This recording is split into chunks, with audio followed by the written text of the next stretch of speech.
तो चलिए शुरू करते हैं subject eco class 12 chapter number 6 ग्रामीण विकास पार्ट टू के अंदर देखेंगे क्या क्या घटनाएं आगे हुई। हमने पिछले क्या देखा था, इंट्रोडक्शन और कीवर्ड। उसी कीवर्ड और इंट्रोडक्शन को आगे बढ़ाते हैं, कैरी ऑन करते हैं। ठीक है, सबसे पहले परिचय मतलब इंट्रोडक्शन क्या है, इसमें भी बुक में भी तुम्हारा ऐसे ही लिखा हुआ है। फिर आता है ग्रामीण विकास। क्यों ग्रामीण विकास करना क्यों है भाई, ग्रामीण विकास क्यों चाहिए आपको? क्योंकि अधिकतर भारतवासी जो है, लगभग 70% भारतवासी कहाँ रहते हैं? गांव में रहते हैं। कहाँ रहते हैं? गांव के अंदर रहते हैं। जो हमारी 100% की आबादी है ना, मान लेते हैं हमारे पूरे भारत में 100 लोग रहते हैं। कितने लोग रहते हैं? 100 लोग। 100 में से 70 लोग कहाँ रहते हैं? गाँव के अंदर रहते हैं, कस्बों के अंदर रहते हैं। अगर पूरे भारत को विकास करना है तो हमें गाँव का विकास करना पड़ेगा। कहते हैं ना, ग्रामीण भारत मजबूत बनेगा तो अपना नया भारत मजबूत बनेगा, शहरी भारत मजबूत बनेगा। फिर आते हैं कि 60% जो लोग हैं ना, ये 58% मैंने गूगल पे देखा था, लगभग मान लेते हैं हम कि 60% जो लोग हैं ना, आजीविका के लिए, अपने जीवन यापन के लिए किस पे डिपेंड है? तो खेती पे डिपेंड है। खेती मतलब केवल खेती नहीं करते, हो सकता है किसी कोई पशुपालन करता हो, कोई दूसरा करता हो। इसको बोलते हैं प्राथमिक क्षेत्र। क्या बोलते हैं? प्राथमिक क्षेत्र। यानी अधिकतर लोग कहाँ पे काम करते हैं? प्राथमिक क्षेत्र के अंदर कार्य करते हैं, अपने आजीविका के लिए, अपने जीवन को चलाने के लिए। उनको क्या बोलते हैं? 60% लोग काम करते हैं। गांधी जी ने कहा था, गांधी जी मतलब हमारे देश के जो राष्ट्रपिता हैं, उन्होंने कहा था कि अगर ग्रामीण भारत मतलब पूरे भारत का विकास करना है तो आप ग्रामीण भारत का विकास करिए, तभी आपका जो भारत है वो क्या बनेगा? सर्वश्रेष्ठ बनेगा। आजकल हम देखते हैं ना, पंचायती राज, जो जिला परिषद का चुनाव होता है, मुखिया का चुनाव होता है, ग्राम प्रधान का चुनाव होता है, वो गांधी जी की देन है। उनकी विचारधारा थी कि गाँव को आप सशक्त करेंगे तो पूरा क्या होगा? पूरे भारत मजबूत हो जाएगा। जब गांधी जी अफ्रीका से आए थे, मतलब वहाँ पे आंदोलन करके आए थे, अंग्रेजों को वहाँ से भगा के आए थे, तो गांधी जी एंट्री मारे। तो गांधी जी को उनका जो गुरु थे, उनका नाम था क्या? गोपाल कृष्ण गोखले। तो उन्होंने कहा था, गांधी अगर तुम्हें राजनीति में आना है, चीज़ों को समझना है, तो सबसे पहले भारत को समझो, भारत को समझो। अब भारत को समझने के लिए केवल शहरों में नहीं, आपको गाँव जाना पड़ेगा। तो सोचो, आज हमारे 2022 के अंदर 70% आबादी गाँव के अंदर रह रही है। 2011 का डाटा है, 31% समथिंग है।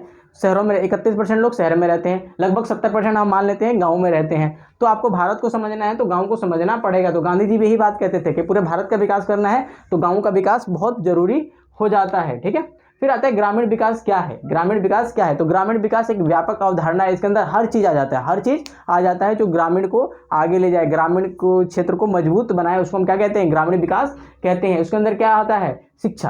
पहले लोगों को एजुकेट तो करो, लोगों को चीज़ को समझाओ कि भाई क्या है और क्या नहीं है। तो एजुकेशन देना चाहिए, खासतौर पर महिलाओं को एजुकेशन देना चाहिए ताकि चीज़ों को वो समझ सकें। भारत के अंदर अभी भी ग्रामीण क्षेत्रों के अंदर, प्राथमिक क्षेत्रों के अंदर महिलाएं ज़्यादा काम करती है पुरुषों की तुलना में, तो उनको एजुकेशन देना बहुत ज़रूरी होता है। फिर आता है स्वास्थ्य। स्वास्थ्य का मतलब जो लोग होते हैं, जो किसान होता है वो गरीब होता है। किसान क्या होता है? गरीब होता है। उसके लिए उसको फ्री में इलाज मिलना चाहिए या फिर बहुत कम पैसों में इलाज मिलना चाहिए ताकि उसको भटकना ना पड़े। तो हमारा ग्रामीण भारत विकास करेगा।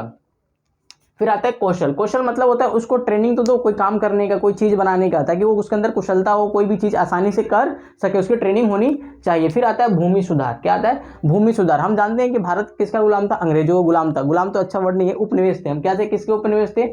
अंग्रेजों के उपनिवेश थे। अंग्रेजों ने हमें खूब लूटा। उन्होंने लूटने के चक्कर में भारत को अंदर दो भाग कर दिया, एक जमींदार बना दिया, दूसरा गरीब बना दिया। अब जमींदारों के पास बहुत हजार बीघे जमीन थे भाई, और किसी के पास एक देखने के लिए भी जमीन नहीं थे। तो भारत सरकार, जब भारत आज़ाद हुआ, मेरे को इस बात की खुशी होती है कि मैं बिहार से हूँ, और बिहार भारत का पहला राज्य है जहाँ पे जमींदारी प्रथा को ख़त्म किया गया। जो हमारे भारत के बिहार के जो प्रथम सीएम थे, डॉक्टर कृष्ण सिंह, उन्होंने बिहार के अंदर सबसे पहले ये जो जमींदारी प्रथा था उसको खत्म किया। इसको बोलते हैं भूमि सुधार। इसके अंदर क्या क्या कहते हैं? भूमि सुधार के अंदर हम लिखते हैं यहाँ पे भूमि सुधार। इसके अंदर था जमींदारी प्रथा खत्म करना, जमींदारी जो प्रथा थी उसको खत्म करना। ठीक है, ऐसा नहीं किसी के पास हजार बीघा जमीन है, किसी के पास कुछ भी नहीं। ठीक है, तो जमींदारी प्रथा को खत्म किया। ठीक है, उसके बाद थे चकबंदी। क्या थे? चकबंदी। इसके अंदर था कि मान लो एक किसान है और उसके बाद ये मान लेते हैं ये गांव है। ये क्या है? ये गांव है, और ये किसान का घर है, ये किसान का H फॉर होम है। एक जमीन यहाँ था भाई किसान का, दूसरा जमीन यहाँ, तीसरा यहाँ, चौथा यहाँ, पांचवा यहाँ। ठीक है, तो इसे किसान को ज़्यादा समय का भी खर्चा होगा, धन भी ज़्यादा होगा, प्रोडक्शन कम होगा, यानी उत्पादन कम होगा। सरकार ने कहा भाई एक बात ऐसी है, इसको हम कंसोलिडेशन कर देते हैं, यानी चकबंदी कर देते हैं। किसान के पास ना ये सारी जितने, मान लो एक एकड़ है, एक एकड़ कितने हुए? 5 एकड़ हुए। तो 5 एकड़ जमीन हम किसान के घर के पास ही दे देते हैं। इसको हम क्या बोलते हैं? चकबंदी कहते हैं। तो इसमें ये भी किया गया है कि किसके पास कितना लिमिट होना चाहिए, कौन कितना जमीन रख सकता है। अगर भारत के अंदर आप थोड़ा सा रिसर्च करें, रिसर्च क्या मतलब गूगल करें या कहीं भी करें, भूदान आंदोलन, भूदान आंदोलन, इसको पढ़ना, इसको आप थोड़ा यूट्यूब करना या फिर गूगल करना, इसमें मिल जाएगा भूत आंदोलन कैसे था। ये भी एक सुधार का प्रक्रिया हिस्सा था, तो भूमि सुधार ये बहुत जरूरी था। फिर आता है साख, साख का मतलब क्रेडिट, साख मतलब क्रेडिट, उनको पैसा दो, किसानों के पास पैसा दिया जाए ताकि अपने खेती में जो आगत होता है, इनपुट होता है, जिसमें बैल आ गया, हल आ गया, सिंचाई के साधन हो गए, ट्यूबवेल लगवाना है, ये सब काम, बीज खरीदना है, उर्वरक खरीदना है, ताकि उनको पैसा मिल सके और अपना आगे गुजारा कर सकें। गुजारा करने के सेंस मतलब प्रोडक्शन कर सके। अगर आपको देश का विकास करना है तो कृषि का विकास बहुत जरूरी है। फिर आता है आधारभूत संरचना, आधारभूत संरचना, इसके अंदर क्या होता है भाई, इसके अंदर भी ज़्यादा कुछ नहीं होता। आधारभूत संरचना के अंदर ये होता है कि इसके अंदर आप रेलवे बनवाइए, क्या बनवाइए, रेलवे बनवाइए, रोड बनवाइए, बंदरगाह बनवाइए, बंदरगाह बनवाइए, ये सब चीज़ें बनवाइए। तो इससे क्या होगा, ताकि देश का विकास होगा, रोड और रेलवे, ठीक है, ये सब बंदरगाह वगैरह आधारभूत संरचना कहते हैं, ठीक है, इसको क्या बोलते हैं, आधारभूत संरचना, जिससे कि देश के विकास काफ़ी तेज हो सके। मार्कर भी खत्म हो रहा है यार, ठीक है, रोड, बंदरगाह। फिर आता है विपणन, विपणन का मतलब मार्केटिंग हो, लोगों को मार्केटिंग के लिए जगह तो मिले, अपना सामान जो है, अब मान लीजिए किसान ने कर दिया दूसरे जगह, क्या बोल दिया, दूसरी जगह मतलब एक शहर में ले जाना है गांव से, तो उसके लिए क्या हो जाए, रोडवे होना चाहिए, तभी तो ले जाएगा, ठीक है, रोड भी ठीक ठाक होना चाहिए, तो उसको हम बोलते हैं विपणन के लिए स्थान होना चाहिए, ताकि अपना सामान जाके बेच सके। फिर आता है परिवहन, परिवहन मतलब रोड तो बना दिया, रेलवे बना दिया है ना, अब उसके अंदर परिवहन तो ट्रेन तो चलती हो, वैसे पता लगे रोड तो बन गया है लेकिन वहाँ पर ट्रेन नहीं चलता हो, है ना, तो ऐसा नहीं होना चाहिए। रेल बन गया, मतलब सॉरी, रेलवे बन गया हो तो ट्रेन भी चल रही हो, ऐसा नहीं कि केवल रेलवे बन के तैयार हो। रोड बन गया हो तो गाड़ी परिवहन सुविधा होनी चाहिए, ताकि एक जगह से दूसरे जगह चला जाए, ठीक है। बंदरगाह होना चाहिए, बंदरगाह मतलब कि जहाँ से पोर्ट होता है, जहाँ से व्यापार होता है, ये सब चीज़ें होनी चाहिए, परिवहन इसके लिए होना बहुत जरूरी है। फिर आता है कृषि अनुसंधान, मतलब कृषि के अंदर क्या होना चाहिए, उसके अंदर डेवलपमेंट होनी चाहिए, रिसर्च होनी चाहिए। अनुसंधान का मतलब है रिसर्च करना चाहिए, कौन सी बीमारी आ रही है, कैसे हर बीमारी को भगा सकते हैं खेती के अंदर, ये सब का काम होना चाहिए। फिर आता है गैर कृषि गतिविधियों को बढ़ाना, गैर कृषि गतिविधियों को बढ़ाओ, जैसे कि कृषि से संबंधित ना हो उसको, जैसे कि आप कह सकते हो कि शिल्पकार हो गए, ठीक है, ये सब काम करेंगे तो क्या होगा, पैसे आएगा। पर्यटन हो गया, पर्यटन मतलब घूमने, टूरिज्म बना दो, है ना, तो क्या होगा, इनको किसानों के पास पैसा आएगा, तभी हमारा ग्रामीण विकास हो पाएगा। इसके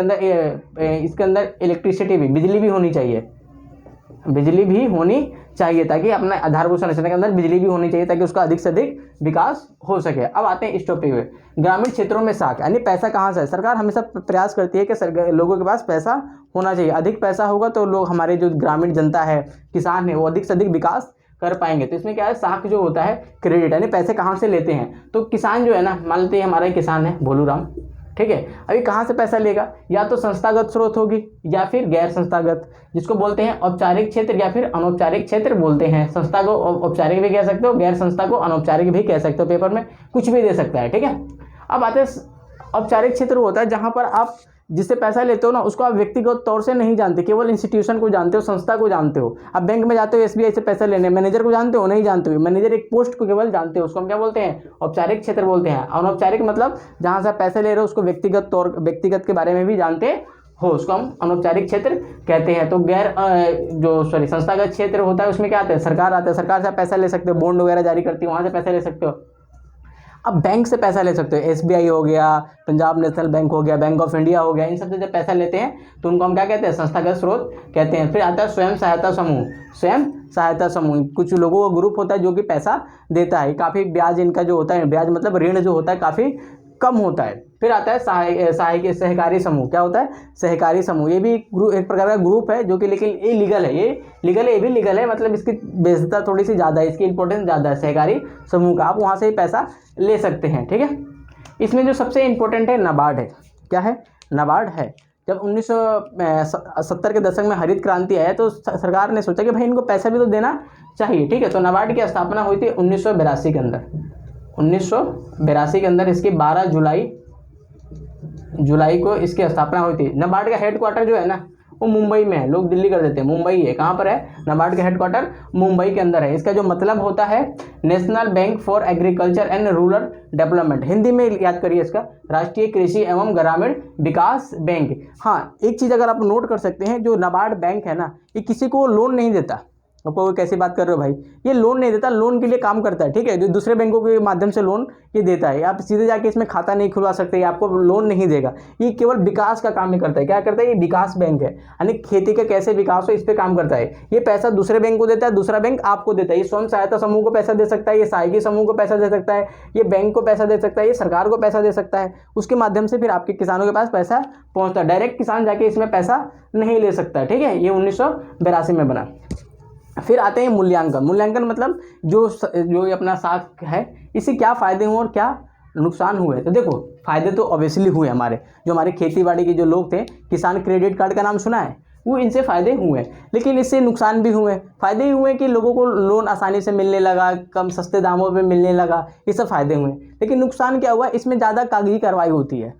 अब बैंक में लोन लेने जाओगे ना, कहोगे भैया लोन ही नहीं लेना, इस पेपर लेकर आओ, खेती कितनी है, 50 क्वेश्चन पूछेंगे, तो आपका दिमाग खराब हो जाएगा। तो ये सब काम होते हैं, तो इसमें हम लोन आसानी से नहीं ले पाते। इसकी ये एक बैकडोर रही। और दूसरी बैकडोर ये रही कि लोग जो होते हैं ना, पैसे ले लेते हैं, देते नहीं हैं। अब पैसे नहीं दोगे बैंक को, तो बेचारा अपने घर से थोड़ी ना छाप के पैसे देगा। तो किसानों को चाहिए कि जब वो लोन लेते हैं तो उनको पैसा भी देना चाहिए। जो किसान होते हैं, इनका जो मन है ना, वो कौन बिगाड़ दिया है, पॉलिटिकल पार्टी आती है और चुनाव जीतने के लिए बोलती है कि भैया हम किसानों को कर्ज माफ़ कर देंगे। अरे भैया, जब कर्ज माफ़ कर दोगे तो किसानों के जो बैंक पैसा दे रहा है वो कहाँ से लेकर आएगा, है ना। तो बैंक इसीलिए पैसा भी नहीं देते, सोचते किसान माफ़ कर देगा, सॉरी सरकार माफ़ कर देगी तो कोई फ़ायदा ही नहीं है, इसीलिए लोग देते नहीं है। 1990 के दशक में एक खेती किसान की जो माफ़ी चली, काफ़ी बेकार है।